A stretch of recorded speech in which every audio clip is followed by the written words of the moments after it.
naho uteka kutiyungaga ntavyo ushobora uko kutiyunga kwa East Africa nta bantu gushobora kuba guha inyungu hamwe two kwiyubaka bikaba nkuko muri ko murabivuga ushobora guca bahomba kubera numva abantu bashaka yuko haba ingwano ayo maminere aguma ari monshe niho hari kibazo urumva hariho hateye imbere ayo maminere akaba share kubera hari amahoro hari abandi baca babura ico gituma izo ngwano nyene uca wumva bashobora gufata umuntu bakamuna twere kabisa uyu unye level ya enga reka tumukoreshe bijya bintu bize monshe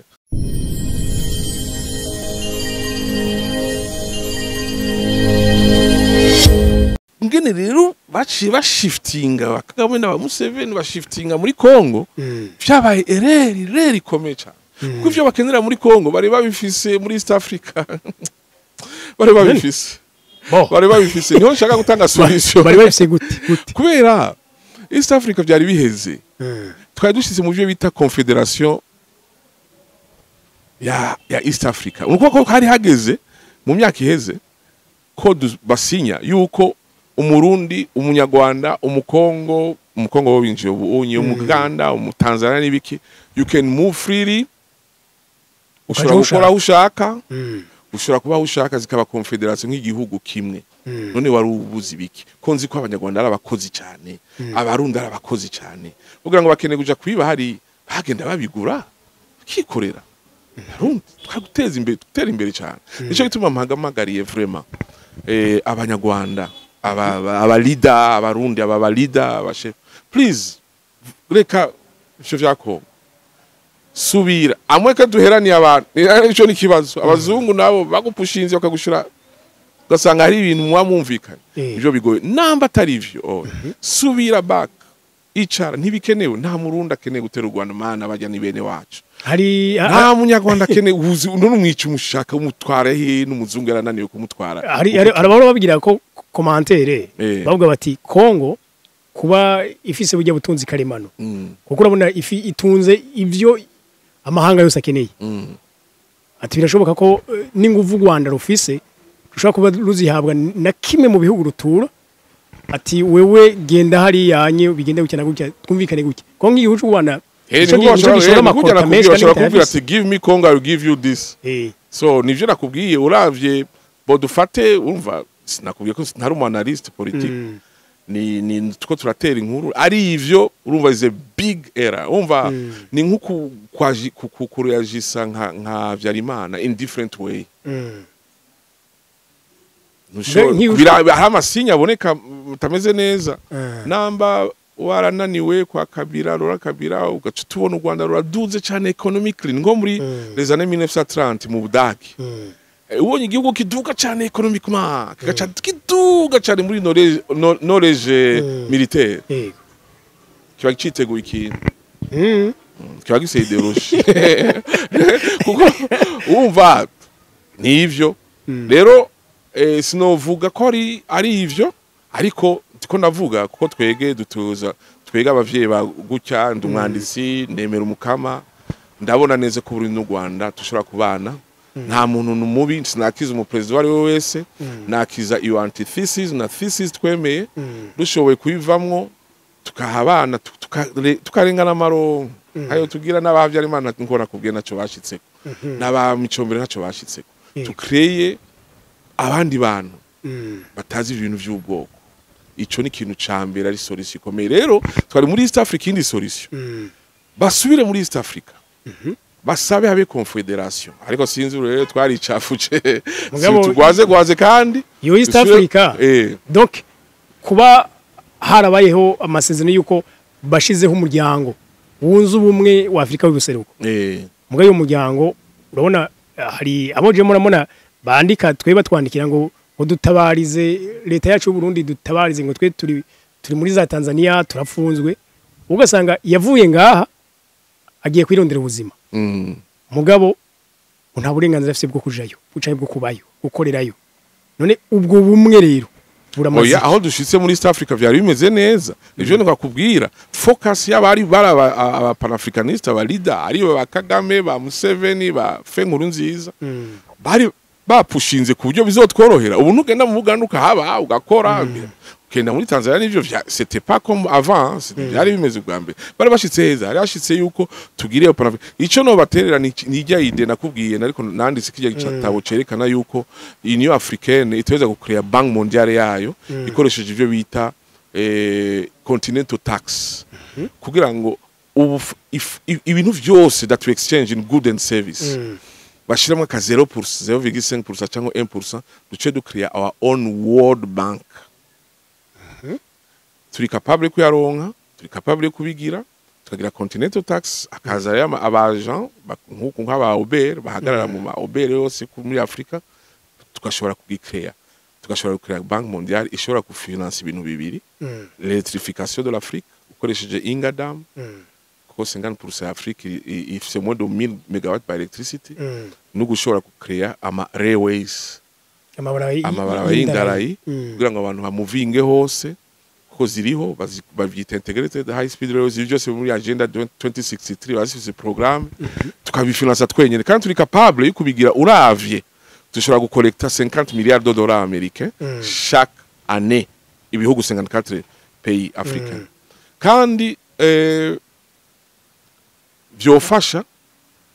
gufinansa ivyo dufinanshije ivyo vyonyene ukava ngaho ushika muri Ethiopia bitwara ibiharage vyawe muri under trade agreement ya trade agreement mwanya muto uri kugira 2 semaines ukahagira une journée cyangwa 18 heures kuko izo integrated high speed railway ingene iri design muri agenda 2063 iri design ko itraverisa ama capital city yose bo ico cyotuma ibihugu bitera imbere Burundi n'u Rwanda rurimwo ico cyotuma ibihugu biri enclave nk'Urundi n'u Rwanda bashobora ku exploiter minere yawo bakashaka turi enclave kwa tudashika amazi kwa tudashika ku mahose kuko enclave nuko ibihugu bidashika mu mahose ya bishika autour ya 16 muri Afrika ni 30% y'ibihugu biri enclave kandi biri très riche muri minere or ntibishobora kuzo exploiter izo minere kubera tandarayi bigaca biguma muri pauvreté ivyo bica bituma Burundi n'u Rwanda butera imbere mbo bigasha bashobora kuca bafinansa ivyo onye muri ayo mahera kubera gute bishobora gushoboka no kubera hariho ico bise Mandela tax muri Nigeria bigeze gukrea l'année 1970 gushika l'année 1994 iyo Mandela tax yari yo gufasha mu gufasha South Africa kuva muri Afrika y'Epfo na Zimbabwe kuva muri umva ko bayise Mandela tax kuva muri kugwanya apartheid rero barashoboye gucollectinga autour ya 66 milliards de dollars américains pendant 2 décennies ari Nigeria gusa kandi mu bya mwanya GDP yayo ivyo bita PIB yari 50 milliards autour ya 1990 ubishise 500 milliards ari bonyene yego donc nukuvuga yuko kandi biravye GDP PIB za Afrika ibi bihugu vyose 50 presque vyose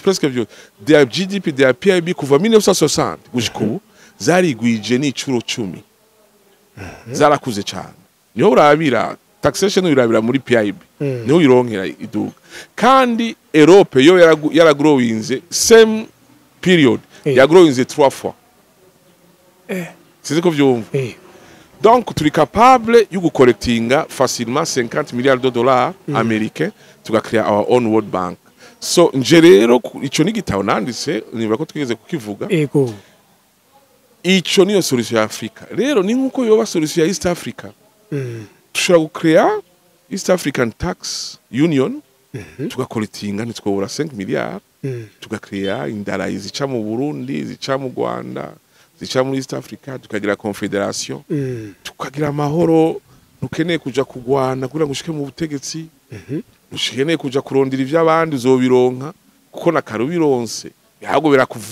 birakuza koko turi muri monde moderne harimo technology ntavyo uzosimba naho uteka kutiyungaga ntavyo uzoshobora uko kutiyunga kwa East Africa nta bantu gushobora kuba guha inyungu hamwe two kwiyubaka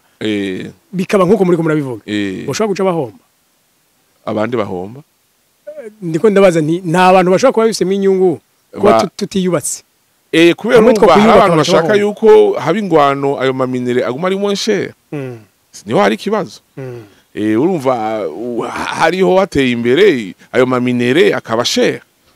kubera hari amahoro hari abandi baca babura ico gituma izo ngwano nyene uca wumva bashobora gufata umuntu bakamubona twere kabisa uyu unye level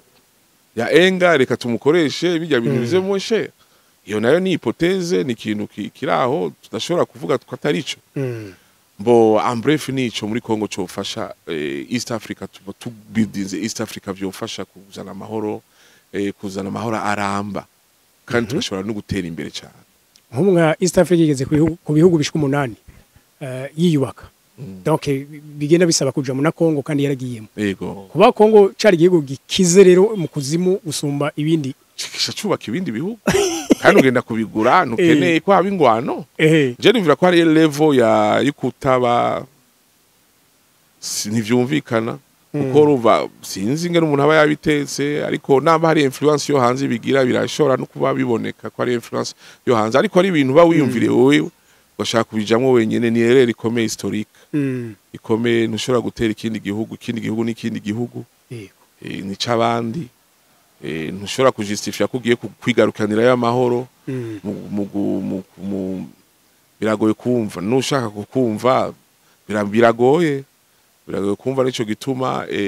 bivuye muri ivyo vy'ubwoko twavuze bigaca bizana ivyo bita amapsychose andi je nimvira yuko ariho hari solution bref ngira ngo tuja ku musozo turangiza uravye akarere ka Sahel muri Afrika y'uburengero nk'ibihugu bitatu vyagiye hamwe bikiyubaka navyo bigaca bigira mbere akarere kavyo n'ifaranga rimwe by'amapasiporo ku mbibe yavyo bakabikuraho ivyo bintu kuri East Africa hamwe nk'ubu naho hoba ifaranga rimwe sinzi ko no bavuze ngo kubigira ko cyane no kubarabirako ifaranga rimwe urabona nka Kenya bino bihugu irabisumbye ifaranga ry'agaciro eske ico kintu urabona ukibona gute muri image twotera imbere cyane kubera twagize imana Congo iremera kwinjira muri East Africa twagize imana cyane donc iryo ryari bakwe none ntihari irimwo Ivire kwanga twari twizima byari biheza amfete ingwana yo gucihera mu bisanzwe iyo biravye kuko urumva koko namba atari abantu bari hanze bari kandi dutomboye kuko urumva ko ngifise oro nyinshi uvuga ivya monnaie ushobora gufata muntu ukayibakinga na gold reserve ya gold nyinshi ikiba for ukagira free market abakongo nibiki ugacukuriye ari ya afro comme monnaie Tese niyumvira ko hari monnaie yokomera kuruti yo onye abakenya bakainvesta muri Congo abakongo ega mwe muracara abajene iya East Africa itaraza ntiwabona umukenya ntitwari tunabazi cya twari tuzi n'abaganda bo twabonaga n'abashoferi ariko kubera East Africa kwiyunga urabona bafite amashure ngaha bafise ivyo bacuruza ngaha urabona abarundi baje hajya ntiwumva n'umurundi yagiye mu Buganda cyangwa yagiye muri Kenya cyangwa donc twari twahejeje nibagaruke ahubwo bagukure muri East Africa solution hajya banyarutse cyane hama basubire kuri plan bari bafise ba Nyerere ngere two kuyunga ba Museveni bari bagerageje ibintu bagiye guta mu mutwe muri Congo ibintu bazohakura mu mutwe bate bagiye hatariho Congo irazwi ntuze les droits internationaux zarabaye evoriwe nabana barusiya bafise ikibazo unye ntugire ngo biraborohera ntushobora kwigira nko mu Rusiya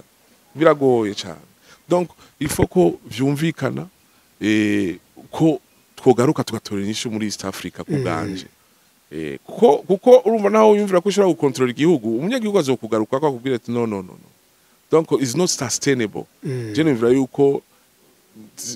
ivyumviro strategies ziriho ngira ngo baravyumvira sinzi no banihenze ariko niyo mbona solution aho onye okay mbo hama rero murakoze cyane hamukene igitabo nivyo bitabo bibiri hariho igitabo citwa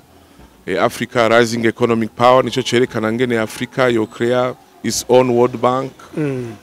type hama nico gitabo kindi cerekana yuko Hutu Tutsi un mensonge qui a beaucoup détruit nivyo bitabo bibiri ico cyaho tututsi kizo ico cyanyuma kizo sohoka cerekana ko atabwoko buhari nta buhari kizo sohoka d'ici un mois ariko abashobora kuba bagikeneye ni bagisabe muri telefone 72 27 0054 isanzwe nakorana kuri WhatsApp ni WhatsApp cyane mva no bashimira ku mwanya mufashe umwanya munini bavugisha murakoze cyane okay turagomba bashimiye twongera dushimira abafashe umwanya badukurikira kino kiganiro mugisangiza abandi munadusangiza ivyiyumviro namwe mwongereko mu muhubure nuko turabashimiye tuze duhure mu biganiro by'ubutaha bye bye